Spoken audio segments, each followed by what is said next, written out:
한 명으로 구성된 이른바 나홀로 가구가 가파르게 늘면서 가장 흔한 가구로 자리 잡은 것으로 나타났습니다. 이 평균 가구원 수가 줄고 가족끼리 따로따로 사는 경향이 짙어진 탓인데요.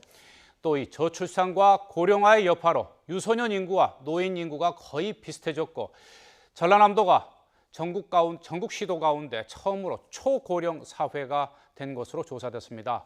오늘 통계청이 발표한 인구주택 총조사 결과인데요. 고한석 기자 연결해서 자세히 알아보겠습니다. 자, 고 기자.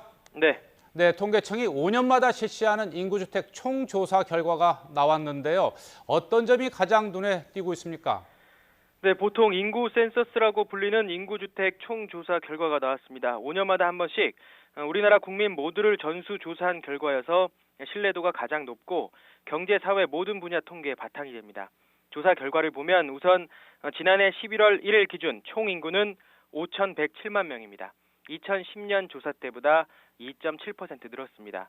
또 저출산 고령화가 인구 구조의 변화에 절대적인 영향을 미쳤습니다. 1인 가구가 520만을 넘어 우리나라에서 가장 주된 가구 유형이 됐습니다.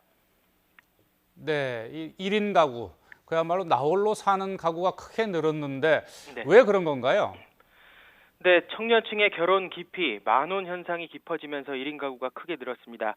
520만 3천 가구로 전체 가구 유형 가운데 차지하는 비율은 27.2%입니다.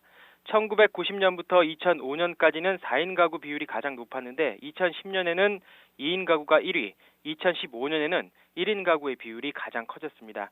이른바 혼밥, 혼술 세대가 우리나라에서 가장 흔한 가구 유형이 된 셈입니다. 이와 함께 배우자가 사망한 뒤 자식들과 떨어져 혼자 사는 노인이 늘어난 것도 1인 가구 증가에 영향을 미쳤습니다. 네, 그렇군요. 또 우리나라의 가장 심각한 문제죠. 저출산, 고령화의 영향이 인구 구조에도 어떤 영향을 미친 것으로 지금 조사됐습니까? 네, 지난해 기준 65세 이상 노인 인구는 657만 명으로 전체 인구의 13.2%를 차지합니다. 0세에서 14세를 일컫는 유소년 인구는 691만 명입니다. 1985년에는 노인이 175만 명에 불과했고 유소년은 무려 1209만 명이었습니다. 30년 한 세대 만에 우리 사회가 급속히 늙어간 겁니다.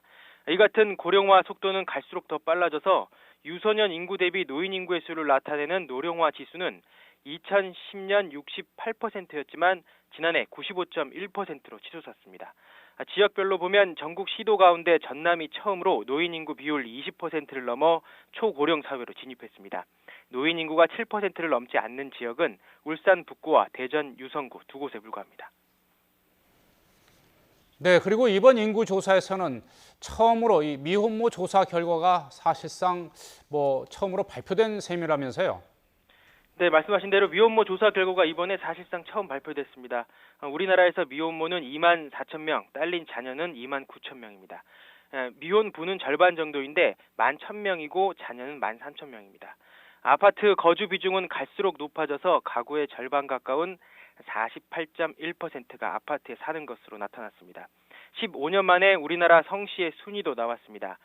김씨, 이씨, 박씨, 최씨, 정씨 순이고 김해 김씨가 446만 명으로 가장 많습니다.